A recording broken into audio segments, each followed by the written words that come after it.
Hello दोस्तों, स्वागत है आप सभी का मेरे YouTube चैनल शुभम की पाठशाला में।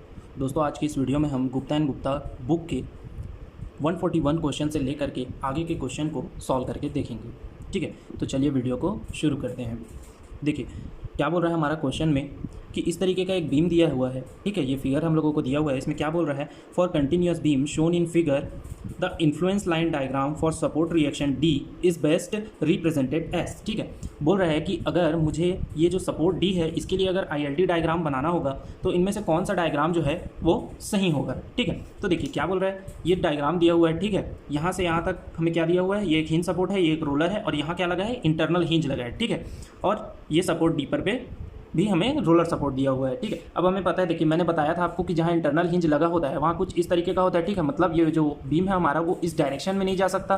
ठीक है, बट वो इस तरीके से मूव कर सकता है। ठीक है, वो इस तरीके से मूव कर सकता है। अब आप खुद सोचिए, ये जो हमारा सपोर्ट है वो सी है। ठीक है, ये सपोर्ट सी दे दिए इसको हम लोग, यहाँ इंटरनल हिंज लगा है और ये जो है वो डी है। अब अगर मैं डी को, हम लोग जब रिएक्शन के लिए जब हम लोग इन्फ्लुएंस लाइन डायग्राम बनाते हैं तो मैंने आपको क्या बताया था कि जिस पॉइंट पे आपको, जिस सपोर्ट पे आपको रिएक्शन के लिए ILD डायग्राम बनाने के लिए बोलेगा उस पॉइंट को क्या कीजिए, आप 1 यूनिट डिफ्लेक्ट कर दीजिए। ठीक है, यूनिट डिफ्लेक्शन दे दीजिए। अब मान लीजिए ये पॉइंट डी है, यहाँ मैं यूनिट डिफ्लेक्शन दूंगा तो किस तरीके का डायग्राम बनेगा, ये बीम क्या होगा, जैसे ही मैं यूनिट डिफ्लेक्शन दूंगा तो क्या हो जाएगा, वो कुछ इस तरीके से चला जाएगा। ये देखिए, ठीक है, और बाकी का हिस्सा क्या रहेगा, कुछ नहीं होगा, कुछ कोई असर नहीं पड़ेगा क्योंकि ये तो इंटरनल हिंज है, ये इस तरीके से मूव कर सकता है। ठीक है, चलिए अब इसे क्वेश्चन से समझते हैं। ये देखिए, ये हमारा है क्वेश्चन 141 का। ठीक है, यहाँ पर हमें दिया हुआ है एक हिंज सपोर्ट। ठीक है, फिर आगे गए तो यहाँ पर हमें क्या दिया है, एक रोलर सपोर्ट दे दिया है। ठीक, उसके बाद क्या किया है, यहाँ एक इंटरनल हिंज लगा दिया है और यहाँ पर हमें एक रोलर सपोर्ट फिर से दिया है। ठीक है, अब ये है पॉइंट ए, ये है पॉइंट बी, ये है पॉइंट सी और ये है डी। अब ये इंटरनल हिंज है। ठीक है, अब मैं क्या करूँगा, ये सपोर्ट डी को यूनिट डिफ्लेक्शन दूंगा। ठीक है, तो चलिए देखते हैं। ये मैंने लाइन खींच दिया ILD के लिए, यहाँ मैंने यूनिट डिफ्लेक्शन दे दिया। ठीक है, अब क्योंकि ये क्या था, हमारा इंटरनल हिंज था और इंटरनल हिंज क्या हो सकता है, इस डायरेक्शन में नहीं जा सकता बट वो इस तरीके से मूव कर सकता है। ठीक है, अब मैंने जैसे ही इस डी को यूनिट डिफ्लेक्शन दिया तो क्या हो गया, 1 यूनिट डिफ्लेक्ट कर दिया। ये देखिए, तो इसका डायग्राम कैसा बनेगा, कुछ इस तरीके से। ये वाला जो हिस्सा रहेगा वो अनडिस्टर्ब रहेगा। ठीक है, तो ये वाला हमारा डायग्राम क्या हो जाएगा, ये यहाँ जाएगा 1, ये आएगा पॉजिटिव वैल्यू। और कौन सा डायग्राम हमारा मैच कर रहा है, हमारा आंसर क्या हो जाएगा इसका, हमारा आंसर हो जाएगा आंसर सी। ओके, चलिए नेक्स्ट क्वेश्चन देखते हैं। नेक्स्ट क्वेश्चन है हमारा क्वेश्चन नंबर 142 का। ठीक है, 142 नंबर का क्वेश्चन क्या बोल रहा है कि कुछ इस तरीके से एक फ्रेम दिया हुआ है। ठीक है, जिसका ये वाला सपोर्ट क्या है, ये यहाँ पर है फिक्स सपोर्ट और यहाँ पर है हिंज सपोर्ट। ठीक है, अब देख के ही समझ में आ रहा है कि सपोर्ट जो है हमारा, ये देखिए, ये जो लेंथ ऑफ कॉलम है वो अलग अलग है, सपोर्ट भी अलग अलग है। तो ये फ्रेम कौन सा फ्रेम होगा, ये हमारा होगा स्वे फ्रेम होगा। ठीक है, अब देखिए इसमें क्या बोल रहा है कि the ratio of fix end moment का रेशियो हमें दे दिया है, किसके किसके लिए, BA और CD के लिए फिक्स एंड मोमेंट का रेशियो दे दिया है। ठीक है, due to side way will be. अब बोल रहा है कि अगर मैं इनके फिक्स एंड मोमेंट का रेशियो निकालूँ तो वो रेशियो क्या होगा। ठीक है, तो चलिए इसको समझते हैं। 142 नंबर का क्वेश्चन देखते हैं। अब देखिए, इन स्वे कंडीशन में क्या होता है, अगर हम लोग फिक्स्ड एंड मोमेंट निकालें। ठीक है, फिक्स्ड एंड मोमेंट कहाँ आता है, सपोर्ट्स पे आता है। ठीक है, फिक्स्ड एंड मोमेंट। ठीक है, तो फिक्स्ड एंड मोमेंट क्या होगा, अगर फार एंड फिक्स्ड हो। ठीक है, फार एंड फिक्स्ड, अगर फार एंड फिक्स्ड होगा तो हमारा फिक्स्ड एंड मोमेंट क्या आएगा, वो आएगा हमारा 6EI del upon L square. ठीक है, और अगर मैं फार एंड हिंज हो तो उसके लिए मैं क्या लिख सकता हूँ, फिक्स एंड मोमेंट का value 3EI del upon L square. ठीक है, तो ये चीज़ आपको क्या करनी है, ये चीज़ आपको याद रखनी है। ठीक है, स्वे कंडीशन, अगर स्वे फ्रेम होगा, ठीक है, तो फिक्स एंड मोमेंट क्या होगा उसका, फार एंड अगर फिक्स्ड होगा तो 6EI del by L square और यहाँ पर 3EI del by L square. Sway frame क्या होता है, कुछ इस तरीके से आपका, अगर मान लो फ्रेम है, ठीक है, और उसमें फोर्स लग रहा है ऐसा। ठीक है, तो वो डिफ्लेक्ट होगा कुछ इस तरीके से। ठीक है, कुछ इस तरीके से हो जाएगा तो यहाँ पर डिफ्लेक्शन आएगा, डेल की वैल्यू आएगी। ठीक है, तो ऐसे फ्रेम को हम लोग क्या बोलते हैं, स्वे फ्रेम बोलते हैं। ओके, तो देखिए चलिए, अब बोल रहा है कि ये देखिए क्या बोल रहा है कि BA fix end moment at BA, far and क्या है, हिंज है, सॉरी फार एंड क्या है, फिक्स्ड है। तो MBA के लिए फिक्स एंड मोमेंट कितना हो जाएगा, 6EI डेल अपॉन L कितना है, L की वैल्यू L दी हुई है। ठीक है, लेंथ की वैल्यू तो L स्क्वायर आ गया। अब अगर मैं बात करूँ fix end moment eight CD, ठीक है, क्या है, फार एंड हिंज है, तो यहाँ पर लिख देते हैं 3E और I क्या दिया हुआ है, यहाँ पर 0.5 I दिया हुआ है, तो I की जगह 0.5 I कर देता हूँ डेल अपॉन L कितना दिया हुआ है, इसमें L की वैल्यू दी हुई है L/2, तो मैं यहाँ L/2 का स्क्वायर कर देता हूँ। जब मैं इसको सॉल्व करूँगा तो क्या हो जाएगा इसका, ठीक है, 3E इंटू 1/2 आई डेल इंटू एल स्क्वायर, और यहाँ का 4 क्या हो जाएगा, ऊपर चला जाएगा, ठीक है, तो 2 to the 4, ठीक है। तो अब एम सी डी कितना आ जाएगा मेरा 6EI del upon L square आ गया।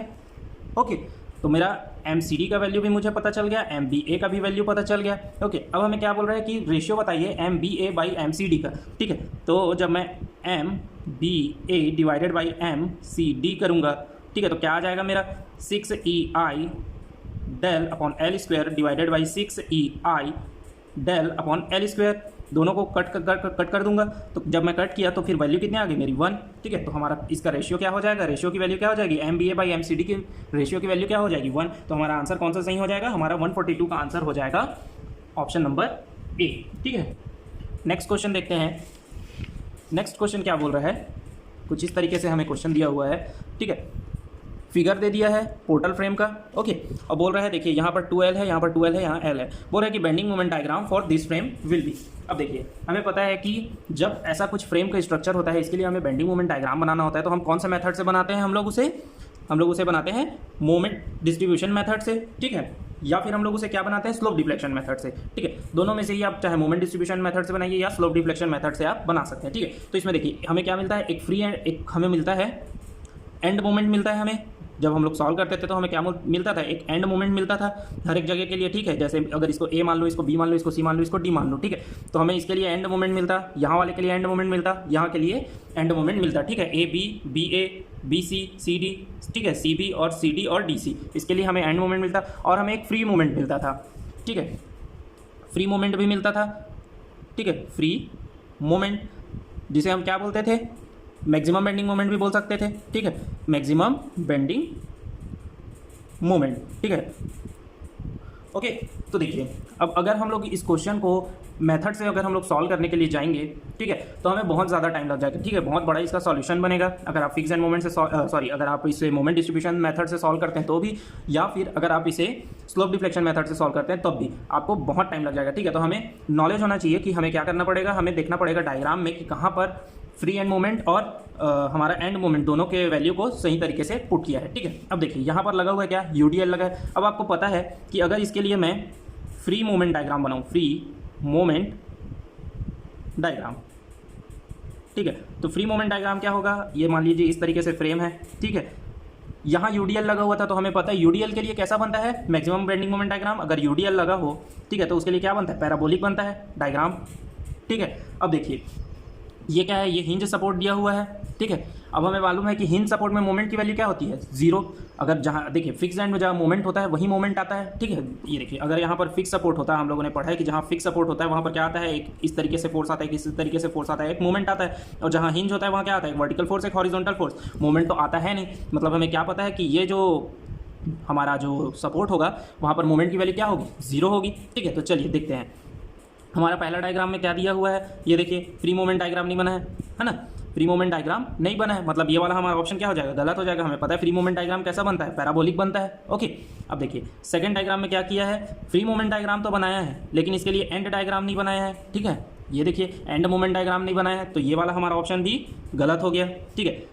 और इसमें एक चीज़ और देखने वाली बात है, ये देखिए यहाँ मोमेंट का वैल्यू कुछ दिया हुआ है ना, और हमें क्या पता है जहाँ हिंज सपोर्ट होता है वहाँ मोमेंट की वैल्यू क्या होती है, 0। तो ये दोनों डायग्राम तो हमारे हो गए 0, मतलब गलत हो गए, ठीक है। अब हमारा बचा ये दोनों डायग्राम, ठीक है। तो इन दोनों डायग्राम में से कोई एक डायग्राम सही होगा। तो अब देखिए ये वाले डायग्राम में हमें क्या पता है कि फ्री एंड मोमेंट क्या होता है ना, पैराबोलिक बनता है। यूडीएल लगा हुआ है यहाँ पर इस वाले लेंथ में, तो इसके लिए फ्री एंड मोमेंट क्या होगा, पैराबोलिक होगा, ठीक है। अब देखिए यहाँ पर मोमेंट की वैल्यू भी 0 दी हुई है, ठीक है। और यहाँ पर ये वाले सेक्शन में भी हमारा एंड मोमेंट डायग्राम बनाया हुआ है, ठीक है। तो हमारा कौन सा ऑप्शन सही हो जाएगा, हमारा डी ऑप्शन सही हो जाएगा।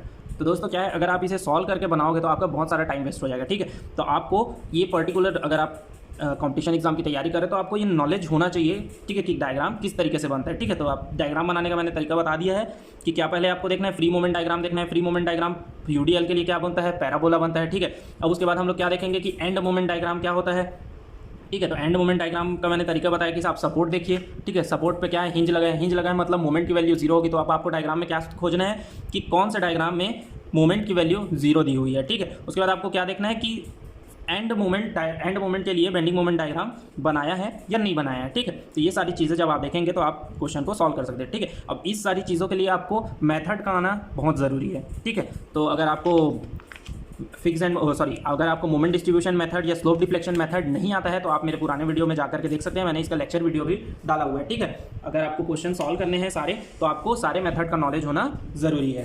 ओके, तो चलिए नेक्स्ट क्वेश्चन देखते हैं। नेक्स्ट क्वेश्चन है हमारा क्वेश्चन नंबर 144। ओके, तो ये देखिए, ये है हमारा क्वेश्चन नंबर 144। क्या बोल रहा है कि कुछ इस तरीके से डायग्राम दे दिया है, ठीक है। ये ट्रस का डायग्राम दे दिया है और इसमें बोल रहा है कि इन्फ्लुएंस लाइन डायग्राम बनाइए फॉर मेंबर BC, ठीक है। अब देखिए मेंबर BC के लिए हमारा क्वेश्चन है 144। अब किसी भी ट्रस में अगर आपको ILD डायग्राम बनाना है तो उसके लिए क्या मेथड मैंने बताया था कि आपको पर्टिकुलर हर एक जॉइंट पे, ये देखिए ये हर एक जॉइंट पे आपको क्या करना पड़ेगा, यूनिट फोर्स लगाना पड़ेगा, ठीक है। जैसे यहाँ है तो आप क्या करेंगे, इसको सॉल्व करने के लिए यहाँ यूनिट फोर्स लगाएंगे, यहाँ यूनिट फोर्स लगाएंगे, यहाँ यूनिट फोर्स लगाएंगे, यहाँ यूनिट फोर्स लगाएंगे और यहाँ यूनिट फोर्स लगाएंगे, ठीक है। तो देखिए कुछ इस तरीके से ट्रस का डायग्राम दिया हुआ है, ये ऐसा, ठीक है। और इस तरीके से आपको ट्रस का डायग्राम दिया हुआ है, ठीक है। ये हमारे दे दिया A, ये B, ये C, ये D, ये मान लीजिए E है, ये F है और ये G है। ओके, अब देखिए अब आपको क्या करना पड़ेगा, आपको कौन से मेंबर पे पूछ रहा है, ILD की वैल्यू को, ILD डायग्राम किस मेंबर के लिए पूछ रहा है, BC मेंबर के लिए पूछ रहा है। तो अब हमें क्या देखना है कि जब मैं हर एक जॉइंट पे यूनिट लोड लगाना है, ठीक है। अगर मैं A पे यूनिट लोड लगाता हूं तो BC मेंबर पे फोर्स की वैल्यू क्या होगी, 0 होगी, ठीक है। आपको 0 मेंबर कैलकुलेट करना मैंने बताया है, ये देखिए 0 मेंबर कैलकुलेट करना मैंने बताया था ना कि मान लीजिए अगर कोई मेंबर कुछ इस तरीके से है, अगर 2 मेंबर है और कुछ इस तरीके से यहाँ कोई फोर्स नहीं लगा है तो ये दोनों मेंबर क्या हो जाएंगे, 0। और अगर कोई मेंबर इस तरीके से है, 2 मेंबर है, ठीक है, और यहाँ से एक तीसरा मेंबर गया और यहाँ कोई फोर्स नहीं लगा है, ठीक है, तो ये परपेंडिकुलर वाला मेंबर क्या हो जाएगा, 0 हो जाएगा। तो देखिए यहाँ पर ये देखिए ये 2 मेंबर है, यहाँ से ये वैल्यू गई हुई है, यहाँ पर ये मेंबर 0 हो जाएगा, यहाँ पर ये मेंबर 0 हो जाएगा और यहाँ पर ये मेंबर 0 हो जाएगा, ठीक है। तो देखिए अब आपको क्या करना है, हर एक जॉइंट पे यूनिट लोड लगाना है, ठीक है। जब मैं यहाँ यूनिट लोड लगाऊंगा तो BC पे वैल्यू कितनी हो जाएगी, फोर्स की 0 हो जाएगी। जब मैं BC पॉइंट को कंसीडर करता हूँ, ठीक है, अब देखिए ये पॉइंट मैंने कंसीडर कर लिया, यहाँ से कौन कौन से मेंबर गए हुए हैं, यहाँ से गया हुआ है एक BC मेंबर, ठीक है, यहाँ से गया हुआ है एक CD मेंबर, यहाँ से गया हुआ है एक CA मेंबर, और अगर मैं यहाँ यूनिट फोर्स लगा देता हूँ, ठीक है, तो अब मुझे BC पे फोर्स की वैल्यू कैलकुलेट करनी है। तो मैं क्या करूँगा, summation of Fy is equal to 0 करूँगा, ऊपर all the forces in upward direction is equal to all the forces in is equal to downward direction, ठीक है। अब देखिए BC इज इक्वल टू क्या हो जाएगा, 1। तो BC पे फोर्स की वैल्यू कितनी आ गई, 1 आ गई, ठीक है। सेम इसी तरीके से मैं यूनिट लोड को जब जो पॉइंट D पे लगाऊंगा तब भी BC मेंबर पे फोर्स की वैल्यू कितनी आएगी, 0। F पे लगाऊंगा तो भी BC मेंबर पे फोर्स की वैल्यू कितनी आएगी, 0। G पे लगाऊंगा तो भी फोर्स की वैल्यू BC मेंबर पे कितनी आएगी, 0 आएगी, है ना। तो मतलब मेरा फोर्स का वैल्यू कब आ रहा है, जब मैं फोर्स को ये पॉइंट D पे जब मैं यूनिट फोर्स पॉइंट C पे जब मैं यूनिट फोर्स लगा रहा हूँ तब मेरे जो मेंबर BC है इसमें फोर्स की वैल्यू कितनी आ रही है, 1 आ रही है। अब देखिए अब इसके लिए इन्फ्लुएंस लाइन डायग्राम बनाना है, ठीक है। तो एक लाइन खींचिए इस तरीके से, ये दे दीजिए पॉइंट A, ये हो गया पॉइंट C, ये हो गया पॉइंट D, ये पॉइंट F और ये पॉइंट G। ओके, अब देखिए A पे कितना आया था, फोर्स का वैल्यू 0 आया था, D पे कितना आया था, 0 आया था, F पे 0 आया था, G पे 0 आया था। जब मैंने C पे लगाया था यूनिट लोड तब कितना आया था, इसका वैल्यू 1 आया था, ठीक है। तो इस तरीके से इसका डायग्राम बनेगा, ठीक है। तो ये क्या हो जाएगा, मेरा ILD डायग्राम हो जाएगा, ठीक है। तो देखते हैं कौन सा हमारा ऑप्शन सही है, तो हमारा ऑप्शन C सही होगा इसके लिए। ओके, कोई भी डाउट हो अगर आपको क्वेश्चन में, देखिए आपको अगर आप क्वेश्चन सॉल्व कर रहे हैं, ठीक है, तो आपको मेथड आना ज़रूरी है, ठीक है। तो आपको पहले तो आप सारे लेक्चर वीडियो देखिए, अगर आपको मेथड नहीं पता है सॉल्व करने का, अगर आपको ILD डायग्राम बनाना नहीं आता, ट्रस में आपको 0 फोर्स नहीं आता है, तो आप पहले लेक्चर वीडियो देखिए, तब आपको ज़्यादा अच्छे से चीज़ें समझ में आएंगी। ओके, अब देखिए नेक्स्ट क्वेश्चन देखते हैं हम लोग। हमारा क्वेश्चन दिया हुआ है 2 इंच सेमी सर्कुलर आर्च का। ओके, तो देखिए क्या बोल रहे हैं कि एक 2 inch semicircular arch of radius R carries a concentrated load W at the crown, the horizontal thrust is, ठीक है। अब हमें क्या बोल रहा है कि एक सेमी सर्कुलर आर्च है, ठीक है, उसका रेडियस है R और उसमें कंसंट्रेटेड लोड लग रहा है W, कहाँ पर, क्राउन पे, तो उसका हॉरिजॉन्टल थ्रस्ट कितना होगा। देखिए क्या करेंगे हम लोग, देखिए एक सेमी सर्कुलर आर्च बनाते हैं, ठीक है, ये हो गया सेमी सर्कुलर आर्च, ठीक है, ये लगा है, ये एक हिंज लगा और यहाँ एक हिंज लगा, ठीक है। इसका रेडियस कितना बोल रहा है, वो रेडियस बोल रहा है R, ठीक है, R रेडियस का है, यहाँ से यहाँ तक R है और यहाँ से यहाँ तक R है, ठीक है। तो इसका रेडियस क्या हो गया, R रेडियस है इसका, ठीक है। अब देखिए ये जो हिस्सा होता है इसको हम लोग बोलते हैं क्राउन। अब बोल रहे हैं कि क्राउन पे एक कॉन्सेंट्रेटेड लोड लग रहा है, ठीक है। अब इसके लिए हॉरिजॉन्टल थ्रस्ट की वैल्यू कितनी होगी, तो देखिए हॉरिजॉन्टल अगर कुछ इस तरीके का कंडीशन हो तो उसमें हॉरिजॉन्टल थ्रस्ट की वैल्यू क्या होती है, W/π sine square alpha. Okay, sine square alpha होता है। ठीक, अब देखिए यहाँ पर अगर मैं यहाँ लोड लगा रहा हूँ, ठीक है, ये देखिए क्राउन पे लोड लग रहा है, तो लोड और इसके बीच के एंगल कितना है, 90 डिग्री है। ठीक है, यहाँ से कितना डिग्री का एंगल बना रहा है, 90 डिग्री का एंगल बना रहा है ये। ठीक है, अब देखिए जब alpha is equal to 90 degree है तो साइन अल्फ़ा मतलब साइन 90 डिग्री कितना होता है, 1। ओके, तो h is equal to W upon pi sine square 90 degree करेंगे तो h की वैल्यू कितनी आ जाएगी, हॉरिजॉन्टल थ्रस्ट की वैल्यू w बाई पाई आ जाएगा। ओके, हॉरिजॉन्टल थ्रस्ट की वैल्यू w बाई पाई आ गई। तो यही लोड अगर मान लीजिए ये लोड जो है वो अगर कुछ इस हिस्से में लगा होता, यहाँ कहीं लगा होता, ये देखिए यहाँ कहीं अगर मान लीजिए लोड लगा होता तो वो क्या करता, यहाँ से कुछ एंगल बनाता, ये अल्फा एंगल बनाता, तो जितना भी एंगल बनाता उसको हम लोग क्या करते हैं, यहाँ पुट कर देते हैं। ठीक है, तो हॉरिजॉन्टल थ्रस्ट की वैल्यू क्या हो जाती, थोड़ी चेंज हो जाती। अभी क्या था, अभी ये 90 डिग्री का एंगल बना रहा है तो अल्फा की जगह 90 डिग्री पुट किए तो साइन 90 कितना होता है, 1। तो हॉरिजॉन्टल थ्रस्ट की वैल्यू कितनी आ गई, w बाई पाई। ठीक है, अब अगर मान लीजिए एक कंडीशन ऐसा होता कुछ कि सेम आर्च दिया हुआ होता हमें, ठीक है, इस तरीके से एक 2 इंच पैराबोलिक आर्च दिया हुआ था, sorry 2 inch circular semi circular arch दिया हुआ था। ठीक है, जिसकी रेडियस क्या थी, r थी। ठीक है, अब अगर रेडियस r है तो इसका डायमीटर कितना होगा, 2r होगा। ठीक है, और यहाँ पॉइंट लोड की जगह इंटायरली इस तरीके से UDL लगा होता और अब हमें पूछता कि इसका हॉरिजॉन्टल थ्रस्ट का वैल्यू कितना होगा, तो इसका हॉरिजॉन्टल थ्रस्ट का वैल्यू क्या होता हमारा 4rw अपॉन 3 पाई। ठीक है, इसका हॉरिजॉन्टल थ्रस्ट का वैल्यू क्या होता, 4rw अपॉन 3 पाई। ठीक है, तो चलिए हमें क्वेश्चन में क्या पूछा था, हमें क्वेश्चन में ये वाला कंडीशन पूछा था। ये देखिए 2 inch semicircular arch of radius r carries a concentrated load w at the crown then the horizontal thrust is. तो हम लोगों ने क्या निकाला था, हॉरिजॉन्टल थ्रस्ट का वैल्यू w बाई पाई। तो w बाई पाई कौन सा है, हमारा ऑप्शन बी। तो हमारा कौन सा ऑप्शन सही हो जाएगा, हमारा क्वेश्चन नंबर 145 का ऑप्शन नंबर बी सही हो जाएगा। ओके, नेक्स्ट क्वेश्चन देखते हैं। नेक्स्ट क्वेश्चन क्या बोल रहा है हमें, 146 नंबर का क्वेश्चन क्या बोल रहा है कि एक फ्रेम दे दिया है। ठीक है, यहाँ से यहाँ तक का डिस्टेंस L1 है, ये L2 है और ये L3 है। इसमें क्या बोल रहा है, rigid portal frame shown in figure will not have any side स्वे। ठीक है, अगर ये फ्रेम है, ठीक है, इसमें ऐसा कौन सा कंडीशन होगा जब इसमें स्वे नहीं होगा। ठीक है, अब इसमें देखिए मोमेंट ऑफ इनर्शिया यहाँ पर दे दिया है, इसमें I1 क्या है, moment of inertia at column cross section, और इसमें दे दिया है moment of inertia for beam cross section. ठीक है, इसके लिए मोमेंट ऑफ इनर्शिया कितना दिया है, I1। ठीक है, यहाँ के लिए मोमेंट ऑफ इनर्शिया कितना दे दिया है, I2। ठीक है, अब बोल रहा है कि हमें ऐसा कौन सा कंडीशन होगा, ये देखिए 4 ऑप्शन दिए हैं, इन चारों में से कौन सा वो सही कंडीशन होगा जिसमें इस फ्रेम में स्वे ना हो। ठीक है, तो पहले देखते हैं, it is subjected to vertical load only. ठीक है, तो पहला ऑप्शन तो हमारा गलत हो जाएगा। ठीक है, क्योंकि मैंने बताया था कि स्वे फ्रेम क्या होता है। अब देखिए सबसे पहले हम देखते हैं कि स्वे फ्रेम होता क्या है। ठीक है, ऐसा फ्रेम, मान लीजिए कोई फ्रेम है, ठीक है, तो उसको हम स्वे कब कहेंगे, in a sway frame there is a displacement due to horizontal force, non symmetrical loading, ठीक है, और डिफरेंट मूवमेंट ऑफ इनर्शिया और unequal lag in portal frame. ठीक है, किसी फ्रेम को हम स्वे फ्रेम कब बोलेंगे, जब उसमें कोई सर्टन डिस्प्लेसमेंट आए। ठीक है, किसके कारण, ड्यू टू हॉरिजॉन्टल फोर्स, किसी हॉरिजॉन्टल फोर्स के कारण उसमें डिस्प्लेसमेंट आए, या तो नॉन सिमेट्रिकल लोडिंग के कारण उसमें डिस्प्लेसमेंट आए, या फिर डिफरेंट मूवमेंट ऑफ इनर्शिया के कारण उसमें डिस्प्लेसमेंट आए, और अनइक्वल लैग के कारण उसमें डिस्प्लेसमेंट आए। ठीक है, तो ऐसे को हम लोग क्या बोलेंगे, ऐसे फ्रेम को हम लोग बोलेंगे स्वे फ्रेम। ठीक है, अब देखिए स्वे फ्रेम क्या होगा, अगर मान लीजिए कुछ इस तरीके का कंडीशन है। ठीक है, कुछ इस तरीके का कंडीशन है कि ये हो गया। ठीक है, अब इसमें क्या किया मैं, ये हमारा फ्रेम दिया हुआ है। ठीक है, अब इसमें क्या किया मैं, इस तरफ से एक लोड लग रहा है। ठीक है, एक लोड लग रहा है इस तरफ से, अब उसके कारण क्या होगा, कुछ डिस्प्लेसमेंट आएगा।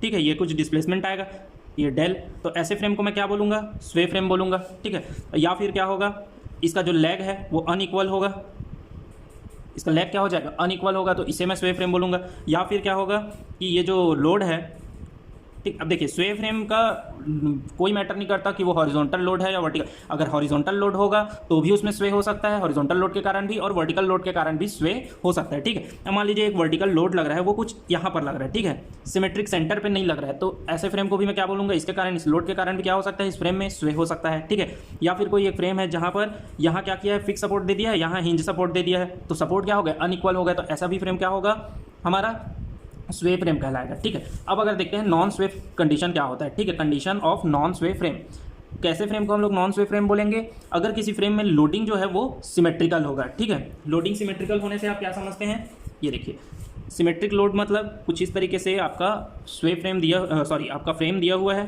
कुछ इस तरीके से। अब इसमें लोड सिमेट्रिकल हो मतलब यहाँ से भी हॉरिजॉन्टल लोड लग रहा है और यहाँ से भी हॉरिजॉन्टल लोड लग रहा है, ठीक है, दोनों ही तरफ से हॉरिजॉन्टल लोड लग रहा है। मतलब लोड क्या है, अगर मैं इसको बीच से काटूँ तो क्या हो गया, ये सिमेट्रिकल है, तो इसमें क्या होगा, स्वे नहीं होगा ऐसे फ्रेम में, ठीक है। अब या फिर मान लीजिए यहाँ पर एक वर्टिकल लोड लगा दिया, ठीक है, तो अब क्या स्वे होगा इस फ्रेम में, नहीं होगा। क्यों, क्योंकि हमारा लोडिंग क्या है, सिमेट्रिकल है, सेंटर पे लग रहा है, ठीक है। अब देखिए ये कुछ फ्रेम है इस तरीके से, अब इसमें अगर मैं वर्टिकल लोड लगाऊं और जो वर्टिकल लोड जो लगेगा वो L/2 डिस्टेंस पे लग रहा है यहाँ से, और यहाँ से भी L/2 डिस्टेंस पे लग रहा है, और इसका टोटल लेंथ क्या है, L है, ठीक है। तो मतलब लोड क्या लग रहा है हमारा, जस्ट सेंटर पे लग रहा है वर्टिकल लोड। तो ऐसे फ्रेम को मैं क्या बोलूँगा, ऐसे फ्रेम को मैं नॉन स्वे फ्रेम बोलूँगा, ठीक है। ऐसे फ्रेम में स्वे नहीं होगा, ठीक है। सेकेंड कंडीशन क्या बोल रहे हैं कि सपोर्ट शुड बी सिमेट्रिकल, मतलब सपोर्ट जो है वो सिमेट्रिकल होना चाहिए। मतलब यहाँ अगर फिक्स सपोर्ट है तो इस तरफ भी फिक्स सपोर्ट होगा, अगर यहाँ अगर हमारा हिंज सपोर्ट है तो यहाँ भी क्या होगा, हिंज सपोर्ट होगा, ठीक है। लेग उसके क्या है, दोनों के लेग बराबर हैं, ठीक है, लेग क्या है, सेम लेंथ के हैं, ओके, कोई भी लेग छोटा बड़ा नहीं है, ठीक है। ये देखिए column of the frame should be symmetrical, मतलब ये जो कॉलम है जिसे हम लेग बोलते हैं वो क्या है, सिमेट्रिकल है, ठीक है। देयर इज नो ट्रांसलेशन, मतलब कहीं भी ये डिफ्लेक्शन नहीं आ रहा है, ठीक है। तो ऐसे फ्रेम को मैं क्या बोलूँगा, ऐसे फ्रेम को मैं बोलूँगा नॉन स्वे फ्रेम, ठीक है। तो आपको पता चल गया कि स्वे फ्रेम क्या होता है, कंडीशन स्वे फ्रेम का, और नॉन स्वे फ्रेम का कंडीशन क्या होता है। अब देखिए, अब जो हमें यहाँ पर फ्रेम दिया है, ठीक है, इसे देख के पता चल रहा है कि इसका क्या है, लेग क्या है, बराबर है, ठीक है। तो पहला कंडीशन, एक कंडीशन तो हमारा सेटिस्फाई हो गया कि इसका column of the frame should be symmetrical, ठीक है। तो इसका क्या है, कॉलम तो सेम है, ठीक है। सेकंड देखते हैं इसमें क्या बोल रहा है। तो अब देखिए, it is subjected to vertical load only. तो अभी मैंने बताया कि किसी भी फ्रेम के स्वे या नॉन स्वे होने से उसमें लगने वाले हॉरिजॉन्टल फोर्स या वर्टिकल फोर्स का कोई लेना देना नहीं होता, ठीक है। हॉरिजॉन्टल फोर्स के कारण भी उसमें स्वे आ सकता है, वर्टिकल फोर्स के कारण भी स्वे आ सकता है, ठीक है। नॉन स्वे कब होगा, जब जो हमारा लोड जो है वो सिमेट्रिकल होगा, तब वो नॉन स्वे होगा। तो पहला तो गलत हो गया, ठीक है। इसमें बोल रहा है कि सिर्फ वर्टिकल लोड के कारण ही आएगा तब उसे हम नॉन स्वे बोलेंगे, तो ये तो गलत है, ठीक है। बी है, क्या बोल रहा है, I2 is equal to 2I1, तो इसका भी कोई रिलेशन नहीं बनता, बी का भी। सी क्या बोल रहा है, the loading is symmetrical about it centre line, ठीक है। तो हमने देखा था नॉन स्वे कंडीशन के लिए क्या होता है, लोडिंग शुड बी सिमेट्रिकल, ठीक है। तो ये हमारा ऑप्शन सी जो है वो सही हो जाएगा, ठीक है। तो हमारा ऑप्शन कौन सा हो जाएगा, अगर इस फ्रेम को मुझे नॉन स्वे फ्रेम बोलना है तो कौन सा कंडीशन सेटिस्फाई होना चाहिए, the loading is symmetrical about it centre line, ठीक है। तो हमारा इसका कौन सा ऑप्शन सही हो जाएगा, ऑप्शन सी इसका सही हो जाएगा, ओके। चलिए नेक्स्ट क्वेश्चन देखते हैं। नेक्स्ट क्वेश्चन क्या बोल रहा है हमारा, ये देखिए नेक्स्ट क्वेश्चन बोल रहा है, क्वेश्चन नंबर 147, ठीक है। क्वेश्चन नंबर 147 बोल रहा है, the portal frame shown in figure, इस तरीके से एक पोर्टल फ्रेम दिया हुआ है, ठीक है। इसमें शेयर इक्वेशन क्या होगा, इस पोर्टल फ्रेम में शेयर इक्वेशन क्या होगा, ये हमें क्वेश्चन में पूछ रहा है, ठीक है। तो देखिए क्या होता है कि पहले अगर इस फ्रेम को अगर मुझे इक्विलिब्रियम कंडीशन में लाना है, ठीक है, to make the frame equilibrium, अगर इस फ्रेम को मुझे इक्विलिब्रियम में लाना है तो मैं क्या करूंगा, summation of H is equal to 0, all the forces in horizontal direction is equal to 0। तो हॉरिजॉन्टल डायरेक्शन में कौन कौन से फोर्स लगेंगे, एक लगेगा HA, एक लगेगा HB, और एक कौन सा लग रहा है P, ठीक है, इज इक्वल टू 0। अब मुझे HA की वैल्यू फाइंड करनी है, ठीक है। तो horizontal thrust in H direction is equal to क्या होगा, moment fix end moment at BA plus fix end moment at AB, divide कर दूंगा मैं किससे, मोमेंट एट AB और मोमेंट एट BA को डिवाइड कर दूंगा इसके लेंथ से, ठीक है, L1 से, प्लस अब मैं क्या करूंगा HB के लिए, तो HB के लिए भी सेम हो जाएगा, सॉरी HD है यहाँ पर, D पे लगा हुआ है, ठीक है, D पे फोर्स है। तो अब यहाँ पर मुझे सपोर्ट निकालना है, तो मैं क्या करूँगा, यहाँ पर MDC प्लस MCD करूँगा, ओके, डिवाइडेड बाई क्या कर दूंगा, लेंथ 2 प्लस P करूँगा, ठीक है। यहाँ पर ये देखिए P करूँगा इज इक्वल टू 0, ओके। अब देखिए ये जो हमारा क्वेश्चन दिया हुआ है 147 जो हमारा क्वेश्चन दिया हुआ है, इसमें ये वाला जो सपोर्ट है, ठीक है, हमारे क्वेश्चन नंबर 147 में ये तो फिक्स सपोर्ट है, और ये वाला सपोर्ट क्या है, ये हमारा हिंज सपोर्ट है, ठीक है। ये वाला जो सपोर्ट होगा वो हिंज सपोर्ट है, ठीक है। क्वेश्चन में थोड़ा सा मिस्टेक है, ठीक, ये वाला जो सपोर्ट क्या है, ये हमारा हिंज सपोर्ट है, ओके। तो देखिए MBA प्लस MAB और L1 क्या है 4, ठीक है, और MDC, तो यहाँ पर हिंज सपोर्ट है, और हिंज जहाँ से होता है वहाँ हमें पता है कि मोमेंट की वैल्यू क्या होती है 0, तो MD टू C में क्या हो जाएगा, मोमेंट की वैल्यू 0, और यहाँ CD आएगा, moment at CD divided by 4, क्योंकि ये वाला लेंथ कितना है 4 है, ठीक है, plus p is equal to 0। तो हमारा फाइनल आंसर क्या आएगा, MBA plus MAB divided by 4 plus MCD divided by 4 plus P is equal to 0। तो ये हमारा क्या हो जाएगा, ये हमारा हो जाएगा शेयर इक्वेशन, ठीक है। इस फ्रेम के लिए ये हो जाएगा हमारा शेयर इक्वेशन। तो हमारा कौन सा ऑप्शन सही हो जाएगा, हमारा ऑप्शन C सही हो जाएगा इसके लिए। ओके, नेक्स्ट क्वेश्चन क्या बोल रहा है कि due to some point load anywhere on the fixed beam, ठीक है, बोल रहा है कि एक फिक्स्ड बीम है जहाँ की कहीं पर भी एक पॉइंट लोड लग रहा है, ठीक है। The maximum free bending moment is m, then the sum of fixed end moment is, क्या बोल रहा है कि ये देखिए हमारा क्वेश्चन नंबर 148 नंबर का क्वेश्चन क्या बोल रहा है कि एक फिक्स्ड बीम है, बोल रहा है कि एक फिक्स्ड बीम है कुछ इस तरीके से और कहीं पर भी एक लोड लग रहा है, ठीक है, इस तरीके से। ये डिस्टेंस है हमारा ये डिस्टेंस है हमारा a, ये डिस्टेंस है हमारा b, ठीक है, और टोटल डिस्टेंस कितना है l है, ठीक है। तो l लेंथ का एक बीम है जहाँ पर a डिस्टेंस पे मान लीजिए कोई भी एक डिस्टेंस है a, वहाँ पर एक w लोड लग रहा है, ठीक है। अब इसके लिए फिक्स्ड एंड मोमेंट क्या होता है, हमें पता है कि इसके लिए फिक्स्ड एंड मोमेंट क्या होता है। अगर हमें फिक्स्ड एंड मोमेंट निकालना है, ये a है ये b है, तो अगर हमें फिक्स्ड एंड मोमेंट निकालना है a टू b, तो हमें क्या करना पड़ता है, हमारा फॉर्मूला क्या हम लोग पढ़े हैं, WAB² अपॉन L²।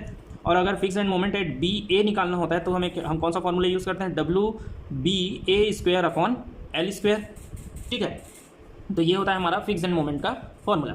अब अगर ये कुछ इस तरीके से बीम होता है, ठीक है, जहाँ जो लोड है वो सेंटर पे नहीं लगता, तो ऐसे कंडीशन में हमारा जो मैक्सिमम बेंडिंग मोमेंट होता है, मैक्सिमम फ्री बेंडिंग मोमेंट, ठीक है, मैक्सिमम फ्री बेंडिंग मोमेंट क्या होता है, ठीक है, अगर लोड जो है वो सेंटर पे नहीं लगता, ठीक है, व्हेन लोड कौन सा, पॉइंट लोड, ठीक है, load is not in centre, ठीक है। तो ऐसे में हम लोग क्या यूज़ करते हैं, फॉर्मूला WAB अपॉन L, ये होता है हमारा मैक्सिमम बेंडिंग मोमेंट का फॉर्मूला। अगर लोड जो है वो पॉइंट लोड जो है वो हमारा सेंटर पे नहीं होता तो, और अगर मैक्सिमम बेंडिंग मोमेंट हमारा क्या होता है, अगर load is in centre, point load is in centre, अगर सेंटर पे पॉइंट लोड लगता है तब हम कौन सा यूज़ करते हैं, WL/4। ओके, तो अभी हमें क्या दिया हुआ है कि मैक्सिमम फ्री बेंडिंग मोमेंट की वैल्यू क्या दी हुई है, m, ठीक है, और हमें पता है कि m की वैल्यू कितनी होती है, m की वैल्यू होती है WAB/L, किसके लिए, जब लोड जो है हमारा सेंटर पे ना लगा हो। अब हमें क्या बोल रहा है कि the sum of fixed end moment is, अगर बोल रहा है कि अगर मैं दोनों फिक्स्ड एंड मोमेंट जो हम लोगों ने ये निकाला हुआ है AB और BA के लिए, इसको अगर मैं ऐड करूं तो क्या होगा कि जो हमारा फिक्स्ड एंड मोमेंट को जब मैं ऐड करूंगा तो उसकी वैल्यू क्या होगी, m होगा, 1.5 m होगा। m क्या है, फ्री बेंडिंग मोमेंट, ठीक है, मतलब इन दोनों फिक्स्ड एंड मोमेंट का सम जो है वो मैक्सिमम बेंडिंग मोमेंट के बराबर होगा, या उसका 1.5 गुना होगा, 2 गुना होगा, या 3 गुना होगा, ठीक है। तो देखते हैं हम क्या निकाले थे, AB के लिए कितना निकाले थे, MAB प्लस MBA करते हैं, ठीक है, ऐड करते हैं। तो MAB कितना आया था हमारा, WAB² upon L² plus WBA² upon L², दोनों को ऐड करेंगे तो क्या आएगा, L² आ जाएगा हमारा LCM, ठीक है, कॉमन क्या निकल जाएगा, WAB, और आ जाएगा यहाँ पर A प्लस B, ठीक है। अब देखिए A प्लस B क्या है हमारा, A प्लस बी हमारा इक्वल है L के बराबर है, ठीक है, ये A है ये B है, दो, ठीक है। तो A प्लस बी किसके बराबर है, हमारा टोटल लेंथ के बराबर है, ठीक है। तो यहाँ कर देते हैं, तो आ जाएगा WAB into A plus B किसके बराबर है, L के बराबर है, और यहाँ L² दिया हुआ है, तो ये कटेगा तो कितना आ जाएगा, WAB अपॉन L आ गया, ठीक है। ये हम लोग पहले से पता है, हम लोगों ने बताया था मैंने आपको पहले ही कि maximum free bending moment when load is in not in centre, तो वो कितना होता है उसका वैल्यू, WAB/L, और ये किसका वैल्यू है, m का वैल्यू, फ्री बेंडिंग मोमेंट का वैल्यू, ठीक है। क्वेश्चन में हमें यही तो पूछा है कि अगर sum of fixed end moment is equal to कितना के बराबर होगा, ये होगा हमारा फ्री बेंडिंग मोमेंट के बराबर होगा। तो हमारा आंसर क्या आ जाएगा, इसका आंसर आ जाएगा A। ओके, चलिए नेक्स्ट क्वेश्चन देखते हैं। नेक्स्ट क्वेश्चन क्या बोल रहा है, कुछ इस तरीके से दिया हुआ है हमारा स्ट्रक्चर, और बोल रहा है कि इसके लिए बताइए कि if joint O of the frame is rigid, the rotational stiffness of the frame at point O, ठीक है। देखिए सारा हमें दे दिया है, फार एंड दिया हुआ है, कुछ इस तरीके से हमें फिगर दिया हुआ है, ठीक है, स्टील फ्रेम का फिगर दिया हुआ है। इसमें बोल रहा है कि जब मैं इसके सारे रोटेशनल स्टिफनेस को ऐड करूं, ठीक है, जब मैं इसमें लगने वाले सभी स्टिफनेस को ऐड करूं तो उसकी वैल्यू कितनी होगी। ओके, तो देखिए हम लोग पढ़ चुके हैं, 149 नंबर का क्वेश्चन है, हम लोग पढ़ चुके हैं कि फ्री एंड के लिए फिक्स एंड मोमेंट की वैल्यू कितनी होती है, सॉरी डिस्ट्रीब्यूशन फैक्टर की वैल्यू कितनी होती है, स्टिफनेस की वैल्यू कितनी होती है, हमारा स्टिफनेस का वैल्यू कितना होता है, फिक्स, अगर फार एंड क्या है, फ्री है तो 0 होता है, अगर फार एंड फिक्स्ड हो, फार एंड फिक्स्ड होता है तो उसके लिए स्टिफनेस की वैल्यू कितनी होती है, 4EI/L, ये स्टिफनेस की वैल्यू होती है, ठीक है। हम लोगों ने स्टिफनेस मैट्रिक्स में भी ये चीज़ पढ़ा हुआ है, हम लोग मोमेंट डिस्ट्रीब्यूशन मेथड से जब क्वेश्चन सॉल्व करते थे तब भी हम लोगों ने ये चीज़ पढ़ा हुआ है, ठीक है। और अगर फार एंड हिंज्ड होगा तब स्टिफनेस की वैल्यू कितनी होती है 3EI/L। ओके, तो ये देखिए ये क्या है, हिंज है, ये फिक्स है, ये फिक्स है और ये फ्री है। तो देखिए सारे में स्टिफनेस की वैल्यू को हम लोग जब ऐड करेंगे, ये देखिए ऐड करता हूँ मैं, फ्री एंड के लिए कितना हो जाएगा स्टिफनेस का वैल्यू 0, ये है हिंज सपोर्ट, यहाँ आ जाएगा 3EI/L, ठीक है। ये है हमारा फिक्स सपोर्ट, ये देखिए ये जो है वो फिक्स सपोर्ट है तो यहाँ पर 4EI/L आ जाएगा, प्लस ये C भी हमारा फिक्स सपोर्ट है तो यहाँ पर भी 4EI/L आ जाएगा। ओके, अब जब मैं सारों को ऐड करूँगा तो कितना आ जाएगा 11EI/L, ये आएगा हमारा वैल्यू, ठीक है। तो देखते हैं हमारा ऑप्शन में कौन सा वैल्यू सही आ रहा है। ये देखिए ऑप्शन में हमें दिया हुआ है हमारा फर्स्ट नंबर का जो वैल्यू है वो आ रहा है, जो हम लोगों ने वैल्यू निकाला है। तो इसका ऑप्शन कौन सा सही हो जाएगा, इसका ऑप्शन ए सही हो जाएगा। ओके, चलिए लास्ट क्वेश्चन देखते हैं आज की इस वीडियो का, क्वेश्चन नंबर 150। कुछ इस तरीके से हमें दिया हुआ है बीम, ठीक है। ये बीम दिया हुआ है जहाँ पर कोई x डिस्टेंस पे, ये प्रॉप कैंटिलीवर बीम है, एक तरफ फिक्स है एक तरफ एक रिएक्शन आया हुआ है, मतलब ये प्रॉप कैंटिलीवर बीम है, ठीक है। वहाँ क्या बोल रहा है कि x डिस्टेंस पे एक W का लोड लगा हुआ है, ठीक है। अब पूछ रहा है कि ऐसे कंडीशन में bending moment is maximum at B, bending moment is maximum at under the load, deflection is 0 at A and deflection is 0 at B, ठीक है। तो देखिए एकदम बढ़िया क्वेश्चन है ये, ठीक है, एकदम फटाक से आप इसको बता सकते हैं। इसका आंसर आप ये देखिए, हमें अब क्या करना है, एक ट्रिक यूज़ करना है, तो कोई ट्रिक नहीं है, एक नॉर्मल सी चीज़ है। देखिए अब इसको सॉल्व करने के लिए जाएंगे तो हमारा टाइम वेस्ट होगा, ठीक है। अब देखिए हमें क्या करना है, देखिए प्रॉप कैंटिलीवर है, मतलब क्या होगा, सपोर्ट पे क्या होता है, डिफ्लेक्शन की वैल्यू 0 होगी, यहाँ भी सपोर्ट लगा हुआ है, यहाँ भी सपोर्ट लगा हुआ है, हिंज सपोर्ट, मतलब ना B पे डिफ्लेक्शन आएगा ना A पे डिफ्लेक्शन आएगा, ठीक है। तो हमारा ऑप्शन 3 और 4 तो सही हो गया, ठीक है। अब हमें क्या करना है, ये जो हमें ऑप्शन दिए हुए हैं A B C D, इसमें हमें क्या करना है, वो वाला ऑप्शन को चूज़ करना है जिसमें 3 और 4 को करेक्ट दिया हो। तो देखिए ऑप्शन 1 में 3 को करेक्ट दिया लेकिन 4 नहीं दिया है, मतलब ये ऑप्शन A को हम रिजेक्ट कर देते हैं, ठीक है। ऑप्शन बी में क्या किया है, 2 और 4 करेक्ट बोल रहा है, ठीक है। हमें पता है कि 3 भी करेक्ट है लेकिन 3 को इसमें दिया नहीं है तो ये भी गलत हो गया, ठीक है। 1 और 4 करेक्ट बोल रहा है, ये भी गलत है। तो हमें ऐसा ऑप्शन देखना है जिसमें 3 और 4 दोनों को करेक्ट बोला हो। तो हमें क्या ऑप्शन डी में बोला है कि ऑप्शन 3 भी सही है, ऑप्शन 4 भी सही है, ठीक है। और हमें पता है कि जब हम इसको सॉल्व करेंगे तो हमारा बेंडिंग मोमेंट कहाँ आएगा, ये बी पे मैक्सिमम आएगा, ठीक है। तो हमारा ऑप्शन कौन सा सही हो जाएगा, हमारा ऑप्शन डी सही हो जाएगा, ठीक है। तो देखिए हम लोगों ने डायग्राम देखकर ही बता दिया कि इसमें सपोर्ट पे क्या हो गया, प्रॉप कैंटिलीवर है तो बी और ए पे तो डिफ्लेक्शन की वैल्यू 0 होगी, है ना। तो कौन सा ऑप्शन सही हो सकता था जिसमें 3 और 4 को करेक्ट बोला हो, तो एक ही ऑप्शन है जिसमें 3 और 4 को करेक्ट बोला है, कौन सा ऑप्शन है, ऑप्शन डी, ठीक है। तो ये हमारा इस वाले क्वेश्चन का हमारा आंसर कौन सा सही हो जाएगा, ऑप्शन डी सही हो जाएगा, ठीक है। तो ये थे हमारे आज के गुप्ता एंड गुप्ता के क्वेश्चन नंबर 141 से लेकर के क्वेश्चन नंबर 150 तक के क्वेश्चन का सॉल्यूशन, ठीक है। उम्मीद है आप लोगों को वीडियो पसंद आया होगा, जो मैंने आपको क्वेश्चन समझाने की कोशिश की, तो सारे क्वेश्चन आपके समझ में आए होंगे। अगर आपको कोई भी डाउट है तो आप कमेंट सेक्शन में अपने डाउट को पूछ सकते हैं, ठीक है। या फिर आप हमारे टेलीग्राम ग्रुप को ज्वाइन कर सकते हैं, वहाँ पर आप आकर के अपने सारे डाउट पूछ सकते हैं, वहाँ मैं आपके सारे डाउट क्लियर कर सकता हूँ। या फिर आप हमारे इंस्टाग्राम आईडी को भी फॉलो कर सकते हैं, ठीक है। मैंने उसका लिंक दिया हुआ है डिस्क्रिप्शन में, आप इंस्टाग्राम आईडी को भी फॉलो कर सकते हैं, वहाँ पर आपको नए वीडियो से रिलेटेड सारी जानकारी मिलती रहेगी, ठीक है। तो क्वेश्चन बना करके देखिए, कोई डाउट होता है तो पूछिए, मिलते हैं।